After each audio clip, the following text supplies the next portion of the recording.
Добрый день, мои хорошие! Вы на канале Светланы Лосевой, и это канал о вязании. Сегодня я хочу вам показать и сделать мастер-класс по вязанию спицами вот такого роскошного, великолепного джемпера. Таким необычным рельефным узором, на вид который кажется сложным, а на самом деле очень просто вяжется. Дорогие рукодельницы, я очень рада, что вы зашли на мой канал. Если вы впервые на моем канале, пожалуйста, не забудьте подписаться. На моем канале много интересных мастер-классов по вязанию спицами и крючком. И их будет еще больше. Вы будете узнавать о новинках моего канала сразу же. Не забудьте поставить лайк под видео. Это поднятый вверх пальчик.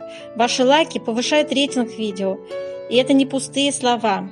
И к тому же, так видео попадает в вашу папочку понравившихся, и вы никогда его больше не потеряете.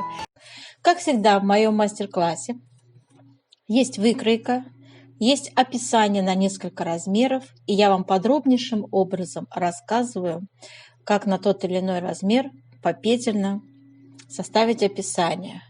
Что такое вертикальная, что такое горизонтальная плотность, как ее рассчитать, как ее применить. Затем при вязании джемпера. В общем, все подробно, мои хорошие. Много классной информации, особенно полезной для новичков. Итак, приступим. Сейчас я вам покажу роскошную пряжу, которую я подобрала для вязания этого джемпера. Пряжа у нас будет с шелком и шерстью мериноса. Для вязания этого джемпера я хочу вам порекомендовать, девочки, пряжу Yarn Art Silk Royal. В 50 грамм 140 метров и состав шикарный: 35% шелка и 65% шерсти мериносового. Смотрите, шелк у нас идет, это вискозный шелк. Цвет у нас идет 439. Турецкая пряжа хорошего качества. Вы знаете, она действительно на ощупь очень мягкая, шелковистая, хорошей скруточки, немножечко пушится, немножечко совсем. Идеально мягкое, такое прям очень хорошее качество. И она, естественно, имеет некую шелковистость. Такой, знаете, характерный для шелка, немного блестит, да, блеск такой дает. Еще у нее какой-то присутствует такой меланжевый эффект. Даже не знаю, как вам это все передать на камеру. Мы с вами свяжем, значит, раппорт узора. Вот здесь у меня два раппорта связаны в высоту и один в ширину. Так, пряжа роскошная. Кстати, она бюджетная, недорогая, мои хорошие. Покупаю я эту пряжу в магазине «Рукоделие» Ростов-на-Дону, интернет-магазин. Поэтому, в общем-то, там очень удобная доставка, быстрая. Вот с Ростова до Анапы доходит за 5 дней с ДЭКом. Оплата при получении. Так что рекомендую вам этот интернет-магазин. Абсолютно бескорыстно, бесплатно рекламирую. Действительно хороший, достойный магазин. Так, ну а сейчас давайте с вами начнем с вами разбирать схему, выкройку и так далее. Схема узора будет выглядеть вот таким образом. Смотрите, значит, у нас раппорт узора 17 петель в ширину и 20 рядов в высоту. И эту схему я дополнительно размещу в своем профиле в Одноклассниках и ссылочку расположу под видео. Да? Поэтому вот такая схема простая. Это перекрещиваем мы петель налево, и это мы перекрещиваем 8 петель направо. Я рассказываю и показываю, как это сделать без применения дополнительной спицы. Если кому интересно, пожалуйста, я показываю. Доступно. Надеюсь, особенно в замедленной съемке вы все это дело осмыслите и научитесь так делать. Я подобрала выкройку для данного джемпера на два размера. Первый размерчик у меня идет 42-44, второй на 46-48. В общем, девочки, по аналогии вы без проблем сможете составить на любой размер описание, потому что я очень подробно и доступно рассказываю об этом после того, как мы свяжем образец в конце видео. Обычно все мои вот эти расчеты идут попетельные. И, в общем, все я там очень вам рассказываю элементарно. Так, в общем, вот такая выкроечка у нас. Обязательно исправьте размерчики под себя, скорректируйте эту выкроечку обязательно. Не доверяйте слепо этим размерам. Кого-то не устроит длина изделия, кого-то ширина изделия. Пожалуйста, я вас очень прошу. Обязательно свои мерочки здесь проставьте. И сделайте по аналогии, скорректируйте. И будет, конечно, идеально, если у вас все совпадет с моим описанием, которое я располагаю под видео, как обычно. Пожалуйста, девочки, пользуйтесь. Вот сейчас я показываю его. Вот так оно у меня выглядит обычно. Смотрите, вот так будет пусть. Расход пряжи часто спрашивают. Девочки, приблизительный расход 450-500 грамм, в зависимости от размера. Про пряжу вы все посмотрели. Вяжу я образец спицами прямыми номер 4. И для резинки использую спицы, в принципе, тоже 4. Круговые спицы номер 3,5 для выреза горловины, для планочки вязания. Так, резиночка у нас 2 на 2 используется. И мы здесь, поскольку узор очень объемный, съедает много петелек, мы дополнительно после резиночки добавляем 20 аж петель. Видите? Здесь я расписываю, как расположить узоры, сколько раппортов и почему именно так, а не иначе. Пожалуйста, посмотрите, почему именно так, а не иначе в конце видео, где я все это объясняю. Там же мы считаем с вами плотности, и там же я показываю наглядно, как рассчитать горизонтальную плотность, как рассчитать вертикальную плотность и как ее применить на практике. И зачем вообще считать вертикальную плотность. В принципе, многие этим не задаются, но после стирки изделия растягивается, вытягивается, деформируется, очень некрасиво получается. Плохой такой вариант. Чтобы его избежать, пожалуйста, прислушайтесь к моим советам и посмотрите, не поленитесь. Так, мои хорошие. В общем, да, узор красивый, объемный. Согласно, в общем, смотрите, как выглядит этот джемперочек. Вот такой узорчик классненький у нас. В общем, и пряжа тоже очень подобрана, мягкая, приятная. Необыкновенно такая шелковистая. В общем, мои хорошие, давайте приступим к вязанию образца и затем все подробнейшим образом рассчитаем. Вот такая схема у нас для вязания будет использоваться. Раппорт узорчика 17 петель в ширину и в высоту это 20 рядов. И я уже первый раппорт, один раппорт связала. Будем вязать с вами один раппорт в ширину и высоту также. Я просто показываю. Здесь очень, в общем-то, простейшее вязание. Самый сложный элемент — это перекрестить косу, соответственно, налево, направо. Итак, первый ряд. Я набрала для образца 19 петель, то есть плюс еще 2 кромочные. И 1 петля для симметрии, всего 20 петель. Для симметрии это вот, смотрите, мои хорошие, вот здесь изнаночная с правой стороны. Здесь я тоже добавила для симметрии изнаночную. Вот. Вяжем первый ряд. Итак, у нас с вами первая идет изнаночная, затем идет лицевая, изнаночная, лицевая, изнаночная. Далее делаем накид. 3 лицевые, 1, 2, 3 лицевые, дальше 2 вместе лицевой с наклоном влево, опять 3 лицевые, изнаночная, затем в первом ряду вы вяжете лицевая, я же вяжу лицевую петлю в прокол на ряд ниже. Вот сюда. Вот так я вяжу. Вы вяжете в первом ряду лицевая. Так, затем идет изнаночная, снова в прокол на ряд ниже, лицевая. А вы вяжете лицевая. Дальше идет изнаночная, кромочную вяжем изнаночной. Вот эта изнаночная за раппортом, это петля для симметрии. Переворачиваем вязание. У нас с вами второй ряд.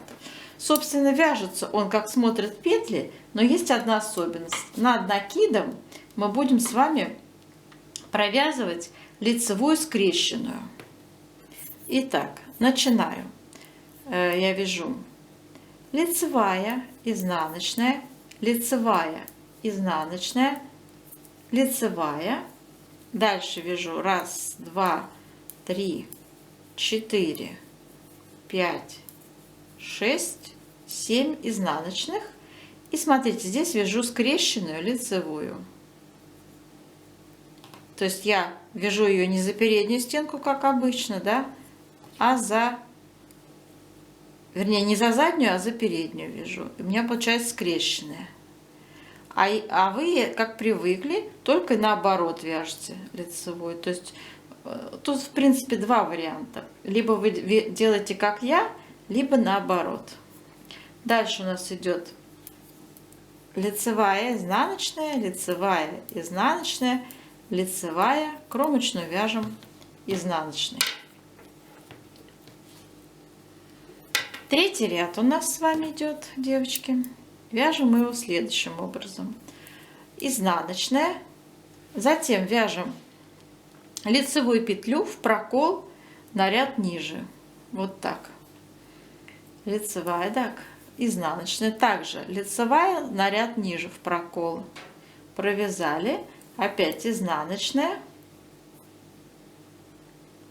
Дальше идет лицевая. Накид, 3 лицевые и 2 вместе лицевой с наклоном влево. Опять 2 лицевые, изнаночная и снова лицевая на ряд ниже в прокол. Изнаночная, лицевая на ряд ниже в прокол и для симметрии изнаночная. Кромочную вяжем изнаночной. Связали. Девочки, я не буду больше показывать четные ряды. Имейте в виду, что вы вяжете, как смотрят петли, да, но там, где у нас вот этот накид, вяжите его в изнаночном ряду лицевой скрещенной. Так, у нас с вами 5-й ряд. Вяжем. Первая изнаночная, затем лицевая в прокол на ряд ниже, изнаночная, лицевая в прокол на ряд ниже, изнаночная. Дальше у нас идут 2 лицевые, накид, снова 3 лицевые,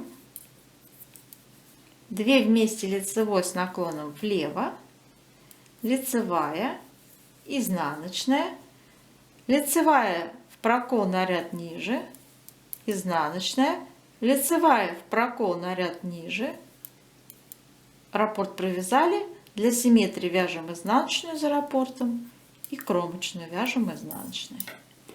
6-й ряд вяжем, как смотрят петли, накид провязываем скрещенной лицевой петлей. 7-й ряд. Вяжем изнаночная, лицевая в прокол на ряд ниже, изнаночная, лицевая в прокол на ряд ниже, изнаночная, 3 лицевые, 1, 2, 3. Дальше делаем накид, снова 3 лицевые, 2 вместе лицевой с наклоном влево, изнаночная, лицевая на ряд ниже в прокол, изнаночная, лицевая на ряд ниже в прокол, изнаночная за раппортом и кромочную вяжем тоже изнаночной. Все. Дальше 8-й ряд вяжем, как смотрят петли, не забываем про то, что накид вяжем скрещенной лицевой. 9-й ряд. Сейчас вам, возможно, понадобится дополнительная спица. Вяжем изнаночная, лицевая в прокол на ряд ниже, изнаночная, лицевая в прокол на ряд ниже, изнаночная, вяжем 4 лицевые. И далее у нас с вами идет перекрещивание 8 петель налево. Для этого вы пользуетесь дополнительной спицей. У вас сейчас первые 4 петли будут перед работой, следующие 4 за работой. И мы их меняем местами. Я делаю без дополнительной спицы. Я вот так сейчас перед работой у меня первые 4. Остальные я высвобождаю за работой. Аккуратненько их собираю. И возвращаю на левую спицу. Все. И провязываем, смотрите, мои хорошие. И вяжем их как первые 4 лицевые. А далее вяжем изнаночная, лицевая, изнаночная, лицевая. Все. Раппорт провязали, за раппортом изнаночная, кромочную вяжем изнаночной. Отлично. 10 ряд вяжем, как смотрят петли. Здесь нет накидов, поэтому просто как смотрят петельки. Давайте 11 ряд свяжем. Так, у нас с вами первый идет изнаночная, затем у нас идет лицевая в прокол на ряд ниже, опять изнаночная, лицевая в прокол на ряд ниже, изнаночная, 3 лицевые, 2 вместе лицевой с наклоном вправо. Я вяжу бабушкиным методом, поэтому я вот так их меняю местами. Провязываю 1 лицевой, 2 петли. Дальше опять 3 лицевые и делаем накид. Изнаночная, лицевая в прокол на ряд ниже, изнаночная, лицевая в прокол на ряд ниже. Раппорт провязали, кромочную вяжем изнаночную и 1 изнаночная для симметрии, не забываем. Связали. Так. Дальше у нас идет с вами 12 ряд, который мы вяжем, как смотрят петли. Теперь так, и накид наш мы провязываем скрещенный лицевой. Итак, у нас с вами 13 ряд. И мы с вами вяжем следующим образом его. Первая изнаночная, лицевая в прокол на ряд ниже, изнаночная, снова лицевая в прокол на ряд ниже, изнаночная. Дальше идут 2 лицевые, 2 вместе лицевой с наклоном вправо, 3 лицевые, накид, лицевая, изнаночная, лицевая в прокол на ряд ниже, изнаночная, лицевая в прокол на ряд ниже. Раппорт провязали, для симметрии изнаночную вяжем, кромочную тоже вяжем изнаночной. Итак, у нас с вами 14 ряд, вяжем как смотрят петли, не забываем, что накид провязываем скрещенной лицевой. Так, у нас с вами 15 ряд. Вяжем изнаночная, лицевая на ряд ниже в прокол, изнаночная, лицевая на ряд ниже в прокол и изнаночная. Дальше вяжем лицевая, 2 вместе лицевой с наклоном вправо, 3 лицевые, накид, 2 лицевые, изнаночная, лицевая в прокол на ряд ниже, изнаночная, лицевая в прокол на ряд ниже. Провязали раппорт, за раппортом вяжем изнаночную и кромочную, тоже вяжем изнаночной. Так, 16 ряд вяжем как смотрят петли. Не забываем, что накид провязываем скрещенной лицевой. У нас 17 ряд, мои хорошие, мы вяжем изнаночная, лицевая в прокол на ряд ниже, изнаночная, лицевая в прокол на ряд ниже, изнаночная. Далее 2 вместе лицевой с наклоном вправо. Дальше идут 3 лицевые, накид, 3 лицевые, изнаночная, лицевая в прокол на ряд ниже, изнаночная, лицевая в прокол на ряд ниже. И для симметрии у нас свяжется изнаночная за раппортом и кромочная тоже изнаночная. Провязали. И следующий ряд 18 вяжем, как смотрят петли. Накид провязываем скрещенный лицевой. Так, у нас с вами 19 ряд. И мы будем вязать с вами его следующим образом. Первая у нас идет изнаночная, а дальше мы с вами 8 петель перекрещиваем направо. Смотрите, 8 петель. Вы с помощью дополнительной спицы, я просто так, 8 петель будем перекрещивать таким образом. Значит, первые 4 петли за работой, следующие 4 петли перед работой. Меняем их вот так местами и провязываем. Первые теперь у нас оказавшиеся петли вяжем как лицевая, изнаночная, лицевая, изнаночная. Следующие 4 петли вяжем лицевыми. Все. И дальше вяжем 4 лицевые, изнаночная, затем вяжем лицевая в прокол на ряд ниже, изнаночная, лицевая в прокол на ряд ниже. Провязали раппорт, изнаночная за раппортом, кромочная тоже изнаночная. 20 ряд вяжем, как смотрят петли. Наша задача сейчас сделать влажную тепловую обработочку образца вот таким образом. Так, сейчас мы его вот таким образом расширим во все стороны. Так, и сейчас будем с вами делать измерения, плотность будем считать. Все отлично, пусть сохнет красота. Так, мои хорошие, смотрите, давайте сейчас измерим с вами ширину нашего образца линеечкой. Прикладываем его. Здесь у нас такой очень рельефненький узорчик, да, получается. Очень шелковистая пряжа, мне так нравится.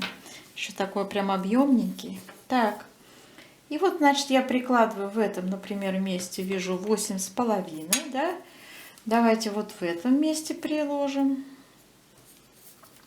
Тоже 8,5. В общем, 8,5 сантиметров. И мы набирали 20 петель. 20 я поделю на 8,5. У меня получается плотность 2,35. И сейчас я это запишу. В 1 сантиметре 2,35 петель.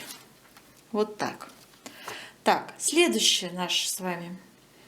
Необходимо вертикальную плотность также замерить.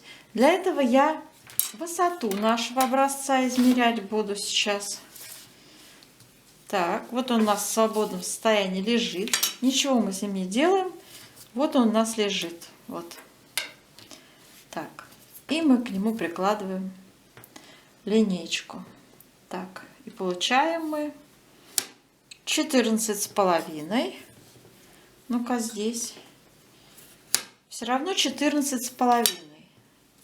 И я связала 2 раппорта и по 20 рядов, 40 рядов.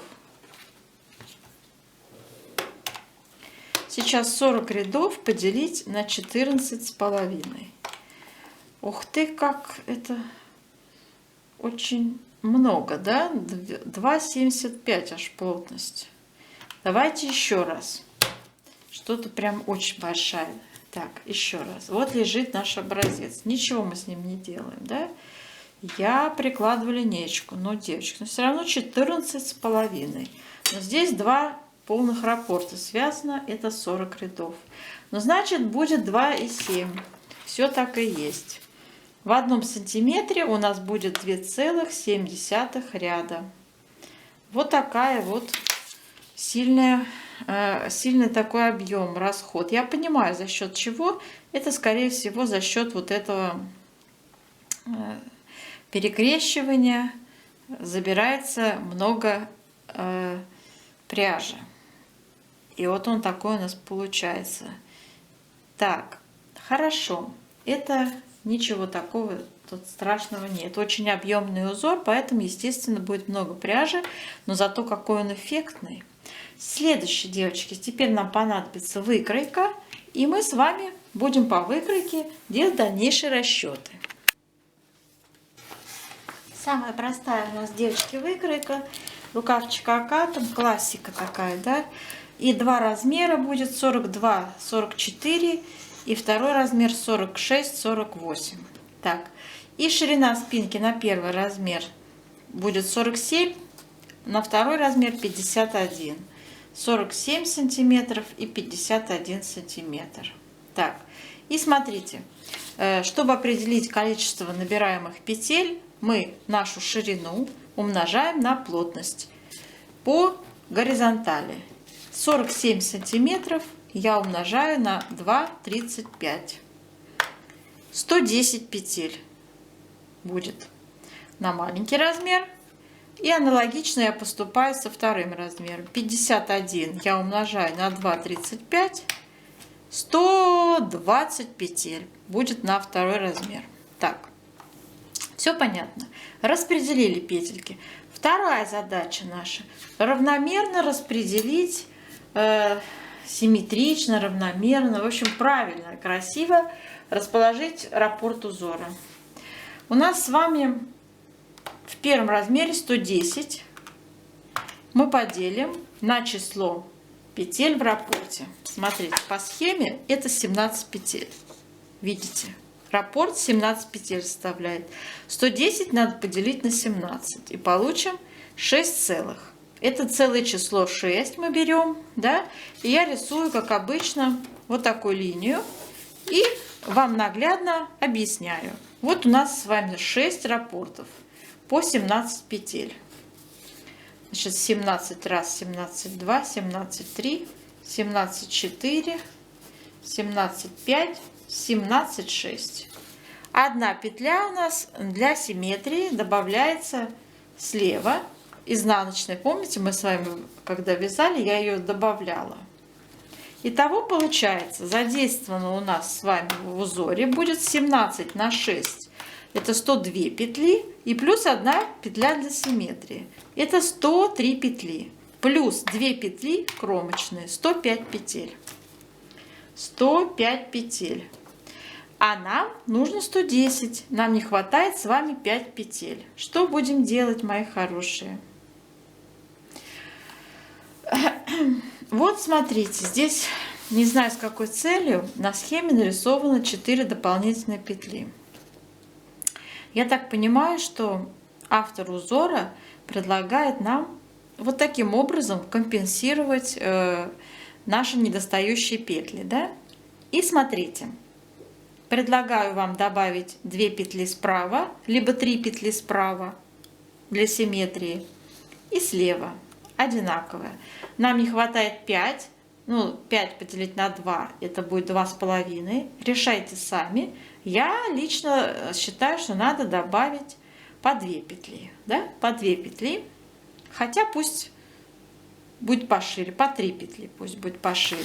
То есть, смотрите, 3 петли. Это значит, у нас с вами будет вот такой вид. Вот отсюда начать. Лицевая, изнаночная, лицевая, мои хорошие. Чтобы вписаться в узор.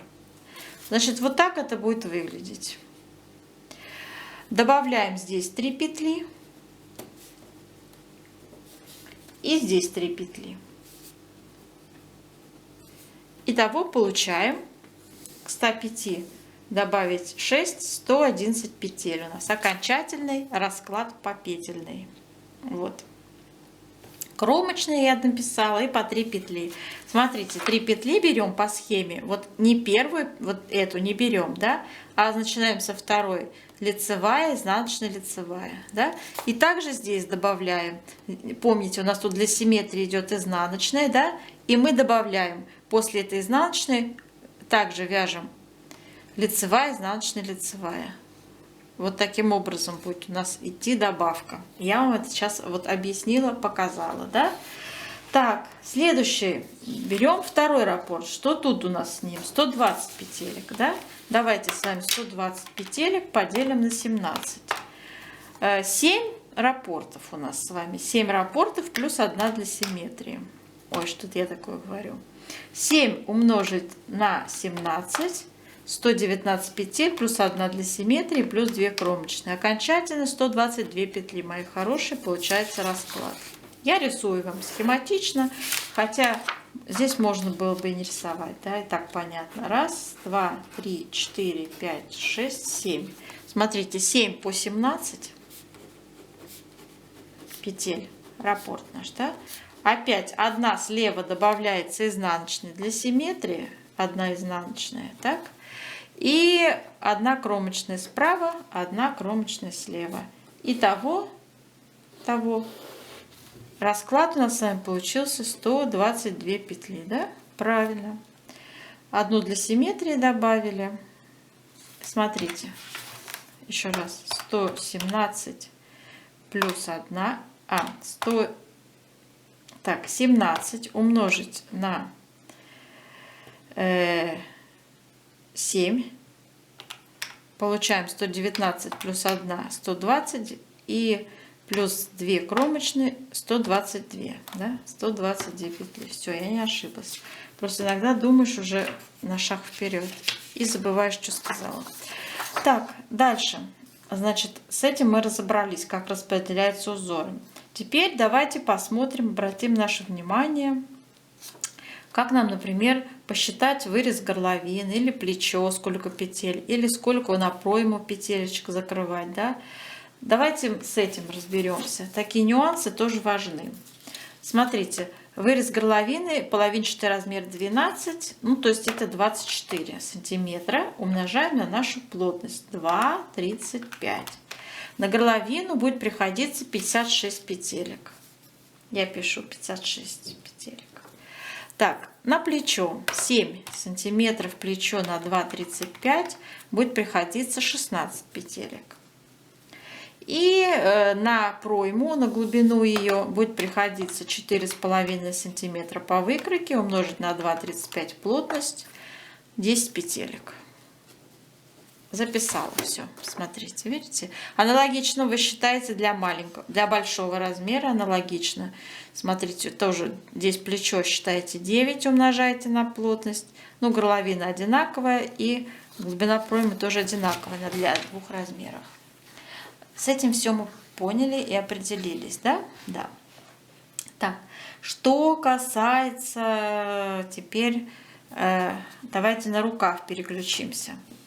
Рукав 24 сантиметра внизу у нас с вами. Сколько петель на рукав будет набираться? 24 на 2, 35. 24 на 2, 35. 56 петелек будет по низу набираться. Но там у нас будет все-таки резинка, и скорее всего она будет меньше набираться. Потом будет добавочка идти. Это сейчас пока я такие нюансы, такие мелочи не буду проговаривать, говорим глобально, да, мыслим с вами самыми интересными моментами расчета. Так, с этим мы с вами определились. Смотрите, у нас теперь необходимо посчитать скос, сколько петель и через какой интервал будет у нас делаться прибавки по скосу. Самая широкая часть рукава, вот эту часть мы должны определить. Вот она у нас 16 на маленький размер, то есть это 32 половинчатый размер, да, умножить также на 2,35 плотность. 75 петелек придется у нас с вами в самой широкой части. И внизу 56 будет, да. Смотрите, здесь надо все-таки внизу определиться, как узор будет располагаться. 56 поделить на наши с вами 17 петель раппорта. Это будет 3 раппорта у нас целых. Надо нарисовать 3 раппорта. Рукав у нас будет занимать 3 раппорта по 17 петель. Таким образом, одна будет лицевая для симметрии, одна, вернее, изнаночная для симметрии у нас идет с левой стороны и по кромочной. Давайте посчитаем, сколько это петель. 17 на 3, 51, плюс 1 для симметрии, плюс 2 кромочные, 54, девочки. Более точно это будет 54 петли. Поэтому по низу рукава я будет не 56, а 54, да? И чтобы рассчитать скос рукава вот этот, нам нужно, чтобы здесь было тоже четное число. Иначе у нас не получится. Пусть это будет 76 в сторону увеличения на одну петлю. 76 и 54 внизу. А теперь делаем разницу. Смотрите, 76 отнимаем 54. 22 петли. Нам надо прибавить по скосу справа и слева по 11 петель. Всего 22. Но поскольку у нас прибавки будут равномерно идти, да, мы должны с вами прибавить по 11 петель. Я пишу плюс 11 петель. Теперь, через какой интервал, промежуток, расстояние мы будем прибавки эти делать? И здесь нам понадобится вертикальная плотность, которую мы с вами определяли. Вот по схеме. Помните? 2,7 ряда. Так, в 1 сантиметре. Смотрите, у нас с вами после планки до формирования оката 42 сантиметра по выкройке. Вы, конечно, этот размер откорректируете под себя, потому что рост у нас у всех разный, да? И смотрите, делайте по аналогии. Вот 42 я умножаю на нашу вертикальную плотность. 2,7. 42 умножить на 2,7. У нас получится 113 рядов. Давайте сделаем 112. Так лучше считать. 112 рядов поделить на 11. Делим 112 рядов поделить на 11. Это будет 10 рядов. То есть в каждом 10 ряду мы делаем прибавку справа и слева по одной петле. Итак, 11 раз. То есть я пишу через 10 рядов. Делаем прибавочки. Так, это вы по аналогии посчитайте на нужные вам размеры, да? Тут у нас на второй размер 17 идет. Все делайте, девочки, по аналогии. Определяете самую широкую часть рукава, ее петельки, делайте вычитание между самой широкой и самой узкой частью рукава. И это количество петель делите на 2, справа и слева у вас. И затем вот эти ряды делите на количество петель. Получается, через сколько рядов будут делаться прибавки. С этим понятно, да? Что еще? Хотела бы вам пояснить, что по выкройке мы также с вами делаем расчеты с применением вертикальной плотности обязательно. Мы меряем не сантиметрами, а рядами, мои хорошие. То есть вот у нас с вами от планки до проймы по выкройке 35 идет величина в сантиметрах. Мы должны это измерить в рядах. Мы 35 умножим на нашу плотность 2,7. 35 умножить на 2,7. 94 ряда. Это будет равно 94 рядам. И смотрите, мои хорошие. Значит, связали планку, вяжем 94 ряда у нашего узора. И только после этого начинаем вязать убавки в пройме рукава. Это понятно, почему 94, а не 35 сантиметров? А потому что после стирки часто вещь вытягивается, да? И чтобы такой ошибки у нас не получилось, и она не стала очень широкая, мы будем с вами уже термообработку, наш образец прошел, да? Он уже принял ту самую размер, величину какой он будет на самом деле после того, как мы его постираем, там, да, потом высушим. Поэтому это самый правильный вариант расчета. Не сантиметрами мы будем мерить, а рядами. Также с общей длиной. Да? Смотрите, общая длина изделия определяем. Значит, сколько сантиметров у нас в длине. Значит, 50 идет от начала вязания, плюс тут 6. Получается 56 сантиметров, мои хорошие, у нас вот по плечу. 56 сантиметров. Так. И эти 56 сантиметров мы умножаем на нашу плотность 2,7. Получаем ряды. 56 на 2,7 будет 151, ну 152 ряда. 152 ряда, мои хорошие. Общая длина изделия должна быть у нас. Как-то так. Как-то так. Хотя у планки будет, скорее всего, своя плотность по вертикали, потому что здесь резинка идет, да. Но, однако, вот такой средний показатель я вам рассказала, принцип расчета. Так. Ну и, собственно, все. Больше говорить нечего. Все нюансы будут выложены у меня в описании, которые я размещаю под видео обычно, да. В общем, по аналогии любой размер расчет делайте. Обязательно корректируйте эту выкройку под свои мерки, мои хорошие. Слепо не доверяйте этой картинке, потому что это усредненный показатель, а мы все разные, да. У кого-то бедра широкие, у кого-то плечи широкие и так далее. Обязательно подкорректируйте эти вот все размерчики. И также длину, да, тоже мы кто-то низкий, кто-то высокий. Так, ну а в принципе вот такой вот принцип расчета.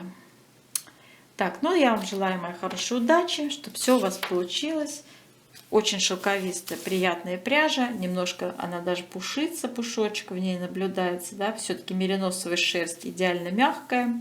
Вот, и сам узор прекрасно смотрится в этой пряже. Он даже имеет какой-то такой шелковистый перелив. Не знаю, передает ли это камера. Я думаю, что эта пряжа идеально подходит под данный джемпер.